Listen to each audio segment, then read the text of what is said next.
नमस्कार दोस्तों, the UPSC study official में स्वागत है। और हम लोग एडुटीरिया करंट अफेयर कर रहे हैं, जिसमें हम लोग अब तक 2 वीडियो कर चुके हैं। आज हमारा वीडियो नंबर 3 है और इसका जो news at the rate 365 section है, इसको हम करेंगे। देखिए, इसको करते समय जो महत्वपूर्ण बात ये है कि इसमें केवल केवल वही सेक्शन किया जाएगा जो परीक्षा उपयोगी हो। अन्य सेक्शन को करने का कोई मतलब नहीं। देखिए, मैगजीन का काम होता है उसको छापना, लेकिन हमारी आपकी जिम्मेदारी होती है कि इसमें से क्या इंपॉर्टेंट है, क्या इंपॉर्टेंट नहीं है, ये छाँटना। तो देखिए, वक्फ संशोधन विधेयक 2024 आज का पहला न्यूज़। ये कब आया था? तो पहली बात देखिए, समस्या क्या है, इसको पूरा आपको याद नहीं करना। इसमें जो जो आपके काम की लाइन है, देखिए वक़्फ़ संशोधन अधिनियम जो है, विधेयक जो है, ये स्पेशली रिलेटेड है जो मुस्लिम पर्सनल लॉ बोर्ड है या फिर मुस्लिम कानून है, उसके अंदर जो संपत्ति का मामला होता है, ये उससे संबंधित है। तो आप ये इसको समझ लीजिएगा। अब है क्या, देखिए इसमें से पेपर में अभी पूछ जाने की संभावनाएँ कम है, लेकिन है क्या, इसमें से आप इसको स्किप मार सकते हैं, ठीक है? तो इसको स्किप कर दीजिएगा अभी। अब देखिए, इसके बाद हमारा आता है कि सीआरपीसी, आईपीसी और भारतीय साक्ष्य अधिनियम में सुधार किया गया। तो गृह मंत्रालय ने 2020 में आपराधिक कानूनों की 3 संहिताओं की समीक्षा के लिए राष्ट्रीय विधि विश्वविद्यालय एनएलयू दिल्ली के पूर्व कुलपति प्रोफेसर रणबीर सिंह की, ये नाम याद रखिएगा, प्रोफेसर रणबीर सिंह की अध्यक्षता में एक समिति गठित की थी। ठीक, अब इस समिति ने कुछ रिकमेंडेशन दी, उसके बिहाफ पे क्या किया गया, इन तीनों कानूनों में रिकमेंडेशन किया गया। तो किया क्या किया गया कि देखिए, इसमें भारतीय न्याय संहिता 2023, भारतीय नागरिक सुरक्षा संहिता 2023 और भारतीय साक्ष्य अधिनियम 2023, ये 1 जुलाई 2024 से लागू किया गया। अब किया क्या गया कि भारतीय दंड संहिता, जिसको आईपीसी बोलते हैं, आईपीसी 1860, दंड प्रक्रिया संहिता सीआरपीसी 1973 और भारतीय साक्ष्य अधिनियम 1872 में ये सुधार करता है, और ये तीनों इसकी जगह ले लेंगे। तो अब एक एक करके देख लेते हैं। भारतीय न्याय संहिता बीएनएस 2023, तो देखिए भारतीय दंड संहिता, जिसको आईपीसी बोलते हैं, आईपीसी की जगह लेगा। का मसौदा 1834 में मैकॉले, इसका पूर्ण था TB Macaulay, Thomas Babington Macaulay की अध्यक्षता वाले प्रथम विधि आयोग द्वारा तैयार किया गया था, और इसको 1860 में जनवरी में लागू किया गया था। अब देखिए, इसमें कितनी धाराएं थी, यह भूल जाइए। अब है क्या कि देखिए, आईपीसी की जो पहले धारा 300 थी, हत्या के लिए थी, अब वो 101 हो गई बीएनएस में। हत्या की सजा पहले 302 थी, अब 103 हो गई है। तो देखिए, अगर आप लॉ का पेपर दे रहे हैं तब तो आपको ये धाराएं याद होनी चाहिए, लेकिन फिर भी जो नई धाराएं हैं, जैसे बलात्कार में पहले 375 था, अब धारा 63 हो गया है। ठीक, दहेज हत्या में पहले 304 बी लगता था, अब धारा 80 लागू होगा। मान तस्करी के लिए पहले धारा 370 थी, अब क्या लागू होगा, धारा 143 लागू होगा। तो देखिए, नया प्रावधान इसमें क्या किया गया है कि जैसे किसी बच्चे को अपराध के लिए धारा 95 लागू होगा, संगठित अपराध और धारा 112 छोटे मोटे संगठित 111 लागू होगा। 152 याद रखिएगा, ये महत्वपूर्ण है कि भारत की संप्रभुता, एकता और अखंडता के कदम डालने के लिए आप पर धारा 152 के तहत सजा दी जाएगी। देखिए, ये जो है इसके तहत सजा दी जाएगी। ठीक, 304 स्नैचिंग, बाकी आप देख लीजिएगा इसमें से। अब देखिए, भारतीय नागरिक सुरक्षा संहिता बीएनएसएस 2023, तो इसने क्या किया है कि सीआरपीसी का स्थान लिया है। सीआरपीसी क्या आई है, तो भारतीय नागरिक सुरक्षा संहिता। तो पहले में सीआरपीसी में क्या थी, 484 धाराएं थी। देखिए, सीआरपीसी का मतलब होता क्या था, अच्छा, भारतीय नागरिक सुरक्षा, इसके तहत जो है आपके ऊपर इल्जाम लगाए जाते हैं, अब साबित होने पर जो है उसको आईपीसी के तहत सजा दी जाती थी। अब इसमें से महत्वपूर्ण क्या क्या चीजें हैं, देखिए ये आपके लिए महत्वपूर्ण नहीं है। देखिए क्या है कि एफआईआर किसी भी पुलिस स्टेशन में दर्ज की जा सकती है, चाहे अपराध का क्षेत्र कुछ भी हो। अब ई इलेक्ट्रॉनिक एफआईआर दर्ज की जा सकती है। प्रारंभिक जांच 14 दिनों में पूरी करनी होगी। ठीक, अब ये सब चीज़ों को आप स्किप कर सकते हैं, क्योंकि इतना डिटेल में आपसे पूछा नहीं जाएगा। ठीक है, हाँ, ये वाला देखिए, बीएनएस और पॉस्को के तहत कुछ यौन अपराध मामलों में जांच सूचना होने की तारीख 2 महीने के भीतर पूरी करनी होगी। इसके बाद फिर भारतीय साक्ष्य अधिनियम, इसने क्या किया गया है कि एविडेंस एक्ट का स्थान इसने लिया है। ठीक, इस नए अधिनियम में 170 धाराएं हैं, पहले में क्या थी, 166 धाराएं थी। तो देखिए, अब क्या है कि इलेक्ट्रॉनिक या डिजिटल रिकॉर्ड के लिए एक नई धारा 61 जोड़ी गई है। इलेक्ट्रॉनिक या डिजिटल रिकॉर्ड के साक्ष्य के रूप में स्वीकार करने की अनुमति दी गई है। ठीक, बाकी इसको देख लीजिएगा, हटा दीजिएगा, कोई मतलब नहीं है। ये महत्वपूर्ण न्यूज़ है, इस पर आप स्टार लगा लीजिए पेपर में आने के लिए।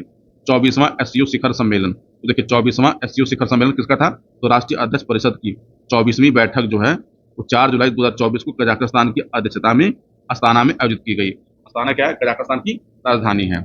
देखिए, बेलारूस एससीओ का 10वां सदस्य बनाया गया है, और अब इसके साथ कुल सदस्य कितने हो गए, तो 10 हो गए। ये याद जरूर कर लीजिएगा, बता रहा हूँ मैं आपको। ठीक, अस्ताना घोषणा में क्या किया गया, तो ऊर्जा, सुरक्षा, व्यापार, वित्त और सूचना पर 25 रणनीतिक समझौतों को मंजूरी दी गई। ठीक, बस इतना समझ रखिएगा, ये एक बार देख लीजिएगा आप। चीन के किंगदाओ शहर को 2024-25 के लिए एससीओ पर्यटन और सांस्कृतिक राजधानी घोषित किया गया है। ये याद रखिएगा। देखिए, एससीओ का गठन जो है 1996 में संघाई 5 में निहित है, जिसमें रूस, चीन, कजाकिस्तान शामिल है। 15 जून 2001 को संघाई में एक अंतर्राष्ट्रीय सहयोग संगठन के रूप में एससीओ की स्थापना की गई। लेकिन देखिए आपसे पूछा स्थापना कब की गई, तो 2001 में की गई, ठीक, 1996 में नहीं। इस समूह का विस्तार 2017 में किया गया, ठीक। उसमें भारत पाकिस्तान इसमें सदस्य बने। ईरान 2023 में एससीओ का सदस्य बना और बेलारूस 10वां बना। इसके जो टोटल मेंबर हैं, इन मेंबरों के नाम याद जरूर कर लीजिएगा, पूछा इसमें कौन शामिल है कौन शामिल नहीं है, ठीक है। भारत ने रुद्रम मिसाइल को लॉन्च किया। तो देखिए हाल ही में भारत ने अपनी पहली स्वदेशी एंटी रेडिएशन मिसाइल, कैसी मिसाइल है, एंटी मिसाइल रुद्रम 1 का सफल परीक्षण किया, ठीक। ये मिसाइल क्या है, स्वदेशी एंटी रेडिएशन मिसाइल जिसमें हवा से सतह पर मार करने की विकसित किया गया। इसके अंदर इंटरनल नेविगेशन सिस्टम, आतंकी हमले और निष्क्रिय हेमिंग हेड की सुविधा भी दी गई है। इसका रेंज क्या है, 500 मीटर से 15 किलोमीटर तक की अलग अलग ऊंचाई से प्रक्षेपित किया जा सकता है। इसके बाद देखिए समान नागरिक संहिता यूसीसी, तो प्रधानमंत्री ने 78वें स्वतंत्रता दिवस जो मनाया गया वर्ष 2024 में, और अपने भाषण में कहा कि सर्वोच्च न्यायालय ने समान नागरिक संहिता के मुद्दे पर बार बार विचार किया है। उन्होंने यह भी कहा कि हमारे देश को धर्म के आधार पर विभाजित करने वाले, अब देखिए समान नागरिक संहिता किसमें है, तो हमारे डीपीएसपी में आर्टिकल नंबर 44 में है, और मात्र गोवा एक ऐसा राज्य जहां पर इसको लागू किया गया है, और हाल ही में उत्तराखंड ने भी इसको अपने यहाँ लागू किया गया। देखिए समान नागरिक संहिता अगर यूसीसी लागू हो जाती है तो जो पर्सनल कानून है उसके अंदर परिवर्तन हो जाएगा, क्योंकि अभी आप जानते हैं कि देश में अलग अलग धर्म है, उनके अपने अपने अलग अलग पर्सनल कानून, जैसे विवाह कानून अलग है, संपत्ति कानून अलग है, ये सब चीजें हैं, ठीक है। देखिए जैसे हिंदू विवाह अधिनियम, उत्तराधिकार नियम, हिंदू दत्तक अधिनियम, तो ये सब चीजें हैं, आप बस इसको पता रखिएगा इसमें से है क्या।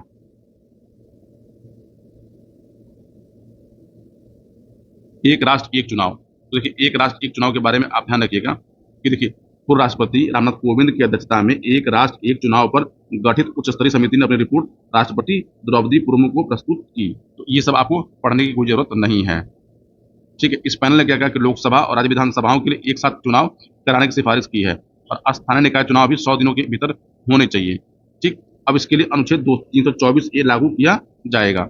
सदन में बहुमत होने ना होने पर अब इन सब चीजों को आप हटा दीजिए, कोई मतलब नहीं है, ठीक है। अब देखिए वन नेशन वन इलेक्शन को लागू करने के लिए इतने आर्टिकलों में संशोधन करना पड़ेगा। अनुच्छेद 83, अनुच्छेद 85, अनुच्छेद 172, अनुच्छेद 174, अनुच्छेद 356। विधि आयोग की 170वीं और 225वीं रिपोर्ट में भी वन नेशन वन इलेक्शन के पक्ष में देखिए इस समिति के सदस्य कहते हैं सुभाष कश्यप, हरीश साल्वे, अमित शाह, गुलाम नबी आजाद, एनके सिंह, संजय कोठारी, अधीर रंजन चौधरी। अधीर रंजन चौधरी इससे जुड़े नहीं थे। देखिए आपसे पूछा क्या जाएगा कि वन नेशन वन इलेक्शन ने अपनी रिपोर्ट प्रस्तुत की तो किसको की, राष्ट्रपति को की। एक कठिन याद रखिएगा। अब है क्या, इसमें कुल कितने सदस्य थे, देखिए 1 2 3 4, देखिए अगर मैं यहाँ से एक एक कर करूँ, हाँ देखिए 1 2 3 4 5 6, कुल 7 सदस्य थे। हालांकि अधीर रंजन में शामिल नहीं हुए, ये ध्यान रखिएगा, ठीक है। सार्वजनिक परीक्षा अनुचित साधनों की रोकथाम विधेयक 2024, ये क्या है कि नकल को रोकने के लिए संसद ने इसको पारित किया है, जिसमें सरकारी भर्ती परीक्षाओं में कदाचार संगठित धोखाधड़ी के लिए 5 साल तक की कैद और 1 करोड़ रुपए तक के जुर्माने का प्रावधान है। केंद्र सरकार ने इसको 21 जून से लागू करने की अधिसूचित किया है। देखिए आपके काम का क्या है कि 5 साल और 1 करोड़ रुपए, और उसमें न्यूनतम सजा क्या होगी, 3 साल की होगी, इससे बढ़ाकर 5 साल किया जा सकता है, और 10 लाख से लेकर 1 करोड़ तक का जुर्माना किया जा सकता है। इस पे ये लागू किस पे होगा, देखिए यूपीएससी, एसएससी, आरआरबी, आईबीपीएस और एनटीए द्वारा आयोजित परीक्षाओं पर यह लागू होगा। मतलब राज्य की जो परीक्षाएं हैं वो इसके अंडर में नहीं आती, चाहे तो राज्य इसके आधार पर कानून बना सकता है। देखिए जैसे आयोग आपसे प्रश्न पूछ ले कि राज्य की परीक्षाओं पर भी यह लागू है, तो राज्य की परीक्षाओं पर यह कानून लागू नहीं होता। अब देखिए हाइड्रोन परियोजना, तो यूरोपीय अंतरिक्ष एजेंसी, ठीक, ने इंटरनेट के लिए अपने स्वयं का उपग्रह नेटवर्क हाइड्रोन परियोजना की घोषणा की है। तो यह है क्या, देखिए Hydron high throughput optical network demonstration system. देखिए यूरोपीय अंतरिक्ष एजेंसी ईएसए का ये योजना है। इसमें इतनी काम की चीजें, बाकी आपके काम की चीजें नहीं, इसको हटा दीजिएगा।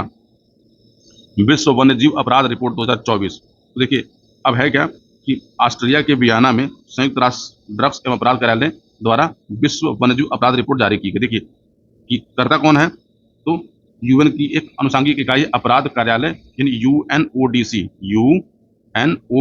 द्वारा विश्व वन्यजीव अपराध रिपोर्ट को पब्लिश किया जाता है। देखिए ठीक, इसमें से बाकी ये सब चीजें आपके काम के नहीं, इसको हटा सकते हैं आप हैं।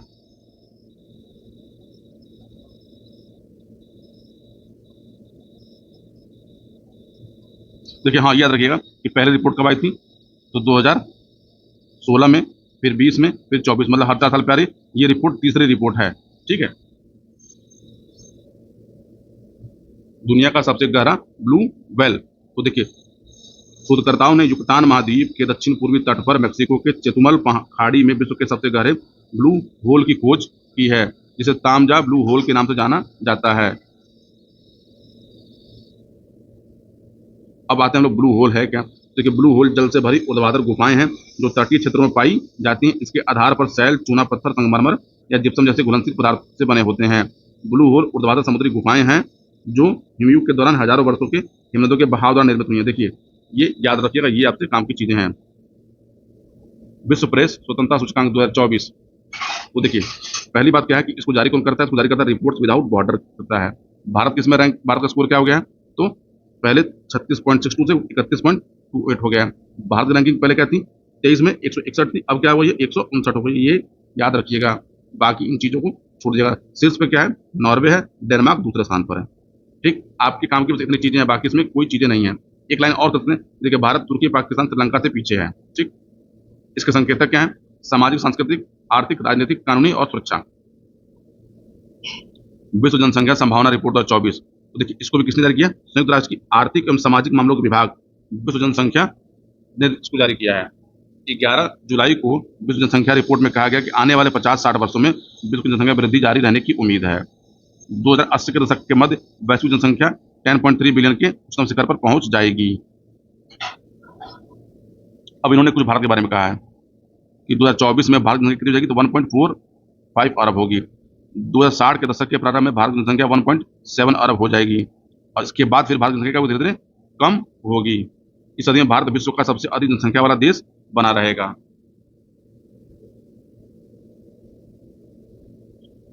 अनुच्छेद 244 ए, देखिए ये भी सुर्खियों में था। देखिए असम के आदिवासी बहुल दीफू लोकसभा क्षेत्र में सभी दलों के उम्मीदवारों ने एक स्वायत्त राज्य के भीतर राज्य बनाने के लिए संविधान के अनुच्छेद 244 ए को लागू करने का वादा किया था। तो है क्या, देखिए अनुच्छेद 244 ए को 22वां संविधान संशोधन अधिनियम 1969 द्वारा शामिल किया गया था। यह संसद को असम राज्य के भीतर छठी अनुसूची में निर्दिष्ट सभी या कुछ आदिवासी क्षेत्रों को शामिल करते हुए एक स्वायत्त राज्य स्थापित करने के लिए कानून बनाने की अनुमति देता है। अब देखिए छठी अनुसूची के तहत आदिवासी क्षेत्रों में विकेंद्रीकृत शासन के पहले ये निर्वाचित प्रतिनिधियों वाली परिषदें मौजूद हैं। इन परिषदों के पास समितियां सीमित शक्तियां हैं, वे कानून परिवर्तन को नियंत्रित कर नहीं कर सकते, इसलिए इसका अधिकार उनको दिया गया है। हारून ग्लोबल यूनिकॉर्न इंडेक्स 2024, ठीक है। तो इसने ये, इस रिपोर्ट में ये कहा गया है कि भारत का स्टार्टअप इकोसिस्टम इस समय धीमा हुआ 2024 में, और 17 में पहली बार भारत में यूनिकॉर्न की संख्या के बाद गिरावट आई है। मतलब 17 से लेकर लगातार स्टार्टअप भारत में बन रहे थे, लेकिन 24 में इसमें गिरावट आई है। वर्ष 2023 में भारत में यूनिकॉर्न संख्या कितनी थी, तो 67 थी। 2022 में क्या थी, 68 थी, यानी इस साल कम हो गई है। संयुक्त राज्य अमेरिका और चीन के बाद भारत विश्व में यूनिकॉर्न का तीसरा सबसे बड़ा केंद्र है। बाकी आप किसी काम के लिए हटा दीजिएगा यहाँ पर। भारत में नवीकरणीय ऊर्जा क्षमता, भारत दुनिया का तीसरा सबसे बड़ा ऊर्जा खपत वाला देश है। भारत नवीकरणीय ऊर्जा स्थापित क्षमता में विश्व में चौथे स्थान पर है। पवन ऊर्जा में भी चौथे स्थान पर है, ठीक, और सौर ऊर्जा में 5वें स्थान पर। ये सब संख्याएं, ये सब नंबर याद रखिएगा, ठीक। ये डेटा किसके अनुसार, तो इंटरनेशनल नवीकरणीय ऊर्जा एजेंसी के साथ है। देखिए भारत की स्थापित गैर जीवाश्म ईंधन क्षमता पिछले 8.5 वर्षों में 396% बढ़ी है। अब इसमें से देखिए भारत में अब पूछता है कि सबसे अधिक, देखिए सबसे अधिक हमारे पास क्या है, तो हमारे पास पवन ऊर्जा है, फिर बायोमास है, जल विद्युत है, फिर बड़े हाइड्रो है, अपशिष्ट है, ठीक। इसको अगर मान लीजिए आय लगाने के लिए, तो देखिए नंबर 1 पे हमारा क्या होगा, बड़े हाइड्रो प्लांट आ जाएंगे एक, नंबर 2 पे पवन ऊर्जा आ जाएगा, नंबर 2, नंबर 3 पे हमारा फिर बायोमास आ जाएगा, नंबर 3, फिर आप देख लीजिए उसको, ठीक है। भारत ने 2030 तक 500 गीगावाट नवीकरणीय ऊर्जा स्थापित करने का लक्ष्य निर्धारित किया है और 2030 तक वो अपने कार्बन इमिशन में 45% कम करने का लक्ष्य रखा है। वर्ष 2030 तक 5 मिलियन मीट्रिक टन प्रतिवर्ष हर हाइड्रोजन का उत्पादन और 2070 तक नेट जीरो कार्बन उत्सर्जन का लक्ष्य प्राप्त करना है।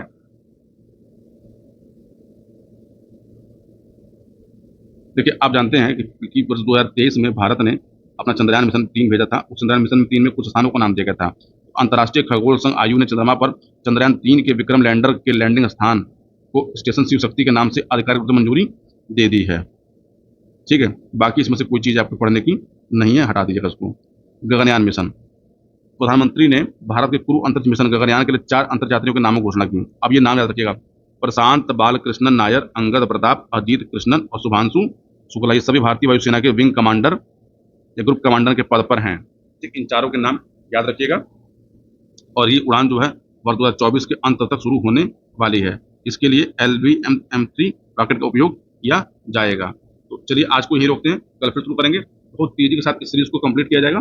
ठीक है, बने रहिए। और यदि आपको ये सीरीज अच्छी लग रही हो तो लाइक, कमेंट और शेयर और चैनल को सब्सक्राइब जरूर कर लीजिए। मिलते हैं अगली वीडियो में, तब तक के लिए आप सब अपना ख्याल रखिए और तैयारी जोर शोर से करते रहिए।